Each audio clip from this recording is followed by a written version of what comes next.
.250 average.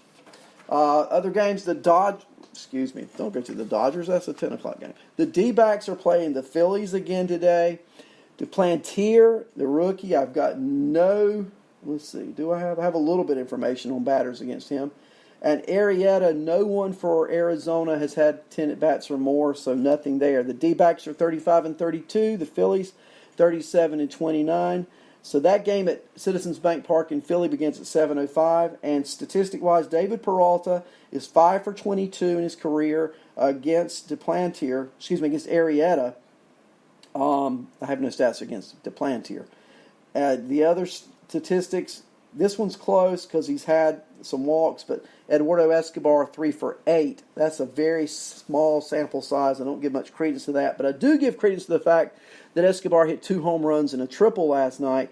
He's a hot batter in that ballpark. I like Eduardo Escobar. You got to add Eduardo Escobar today to your lineup. He is my first must-add of the day. Okay, the Blue Jays are playing the Orioles.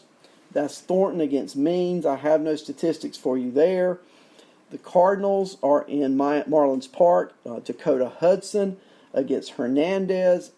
Let's see. I have no statistics for you there. These rookie pitchers make it kind of difficult to give you projections, don't they? Then I've got the Athletics and the Rays at 7:10 tonight from Tropicana Field in St. Petersburg. Fires, 5-3 against Stanek, the opener, 0-1. So let's take a look at some Tampa Bay stats against Fires. Again, all of these are less than 10 at-bats, but the one batter that kind of stands out to me is Avisail Garcia, who has gone 4 for 8 in his career against Mike Fires. So keep that in mind. Of course, Stanek's an opener, and not a lot of statistics to give you there on that game. The Rangers, Ujardo pitching for Texas in Fenway Park against Hernandez. That game is at 7:10 tonight. Ujardo 3-2 with a 2.78 ERA. Hernandez, the left-hander, no record, no batting statistics to give you against those pitchers that are 10 at bats or more. The Reds and Luis Castillo 6-1 with a 2.26 ERA invade Progressive Field in Cleveland, where they will take on Andrea Lamont's favorite player, Jake Bauer. Bauer has got to get it going, guys. Come on, he's 4-6 with a 3.93 ERA, and he's given up home runs like crazy. How many of you guys have Bauer on your team, and how many of you wish you didn't? You could trade him. I don't know. I don't know what's wrong with Bauer. I really don't.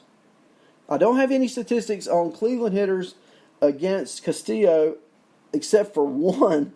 And that's probably one of their best hitters. Carlos Santana is 1 for 6. Make of that what you want. I don't give that much credence because it's not much of a sample size. But for the Cincinnati Reds against Trevor Bauer, I do have a little bit here. And one batter that may surprise you, Jose Iglesias, the shortstop. He is 8 for 20. That's a 400 average. 2 doubles off of Jake Bauer.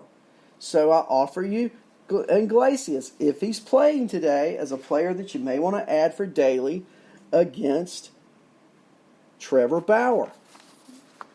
I think I called him Jake a while ago. I shouldn't have done that. I know Trevor Bauer. What am I talking about? Trevor Bauer, that's the only batter that's really had success on the Reds against him, is Iglesias. So if he can get Iglesias out, he looks like he's fared very well against the Reds otherwise over his career. Pittsburgh, and this is an interesting game of pitchers. Pittsburgh goes to SunTrust Park to play the Braves. Check this out. Archer against Folty. Yeah, Archer and Folty. 2 pitchers who have just had some bad outings this year, right? But they square off against each other today. Braves against Archer. How about Donaldson? Put him on the bench. 6 for 41. How about McCann? Put him on the bench. 5 for 32. How about Markakis? Put him on the bench. 3 for 18. Now, these are all stats probably while Archer's pitching for Tampa Bay and probably while he was enjoying a lot of success.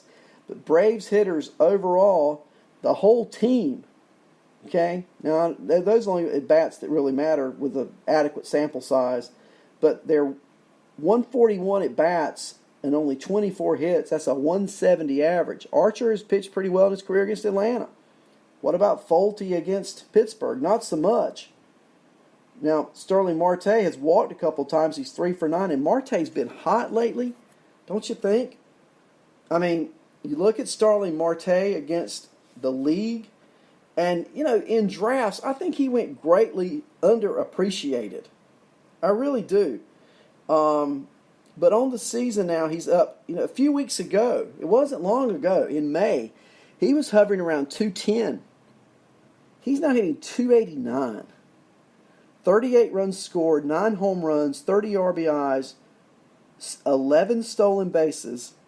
Over his last 3 games, he's gone 6 for 13 with 2 homers, 4 RBIs, a stolen base, and 3 runs scored. There's something about Atlanta. He must love playing in Atlanta, right? Marte's hot. I like Marte today for daily. If you're a daily player, get you some Starlin Marte. The Mariners and Mike Leake, what a surprising pitcher he can be, are in Target Field today in Minneapolis, Minnesota to take on the Twins. I love the Twins at home, okay? Let's look at some batting situations there. I got some sample sizes for you here. Okay, first of all, against Mike Leake, the homestanding Twins, here's a player that you want. Marwin Gonzalez. He's 8 for 14 with a homer off Mike Leake in his career. That's a 571 average and a 1.411 OPS. For the Mariners against Perez. Are there players you want? Yeah, I think so. I think I like Tim Beckham. He's 5 for 12 with a 417 average off of him.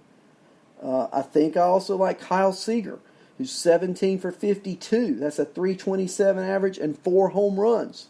That's a really good sample size, don't you think? Over 50 at bats, and he's hitting 327.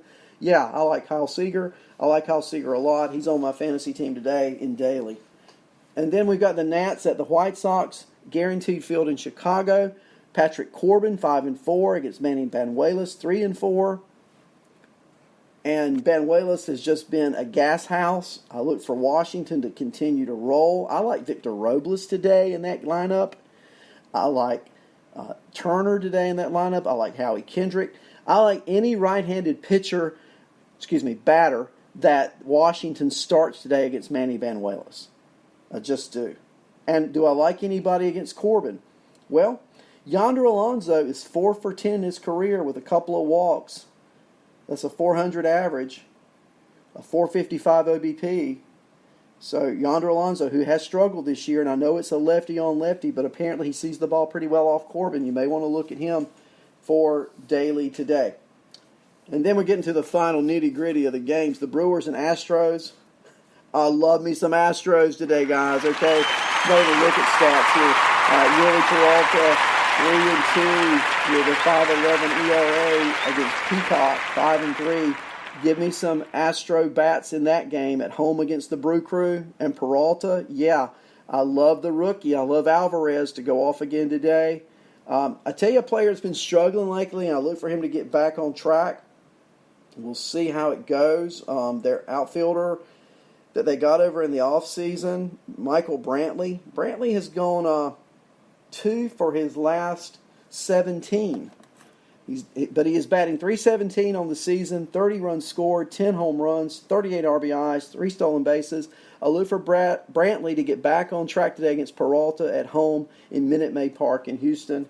I like Bregman in that game. Those are my 3 Astros I really like a lot. Bregman, Alvarez, and Brantley today against Peralta. The Tigers are in Kauffman Stadium playing the Royals. Turnbull for Detroit, 3-5 against Junis. For the Royals, 4-6. I don't have enough sample size to give you any hitters there. And then finally, the final game, 2 games, the Padres and Giants, Chris Paddock at Oracle Park against Beatty for the Giants. That game's at 9:45. I don't have any statistical information of relevance there. But I do in this one, the Cubs and Rockies at Coors Field. Quintana, 4-5, 3.77 ERA. Faces off against rookie Lambert for the Rockies, who looked really good in his first start against the Cubs last week in Chicago, where he pitched 7 innings, gave up 1 run. He won the game He's 1-0 with a 1.29 ERA. That was his first start in the major leagues. Tonight will be his second. So I'm going to tell you how they did against him last week. Baez went 2 for 3 against Lambert last week. Bryant went 1 for 3 against Lambert last week. Almora went 1 for 3. Those were the only hits off Lambert last week. Now, I've talked about earlier adding Bote, and I've talked about earlier adding, Schwarber, wasn't it? Yes. I like Schwarber tonight in Colorado. Okay? I like Schwarber tonight. I think he's an ad. And against Quintana, well, I got some stats here. Team-wise, the Rockies are 22 for 90 off Quintana, a 244 average. And here's some small sample sizes first. I'll give you some larger ones later. Make of these small sample sizes what you want to. But Charlie Blackmon is 4 for 6, Ian Desmond is 4 for 7, and Trevor Story is 4 for 8. All off of Quintana. Of a more note, Mark Reynolds is 5 for 20. That's a 250 average. Nolan Arenado, 2 for 12 with 5. Am I looking at this right? With 4 strikeouts off Quintana. So Quintana fares well off Arenado historically. Just keep that in mind as you're making out those daily lineups today. So that's a look at some of the games for today and some of the games from last night and players you need to look at. And it's been great being with you today. So we've had a schedule change. I'm now going to be with you for the time being until I'm told differently on Monday, Tuesday, and Thursday at 10. And, of course, tonight I'll be back with you at 6 o'clock for my regular show, and also at 9 o'clock tonight with Chappie. This network is fantasy baseball, okay? And you guys, this is just a great opportunity for me to learn, listening to other podcasters on perspectives. And that's what we try to give you here, is a different perspective every day. It looks like at 12 o'clock today, Trophy Town with Cam will come up. And then tonight, after me at 6, it's Chappie at 7.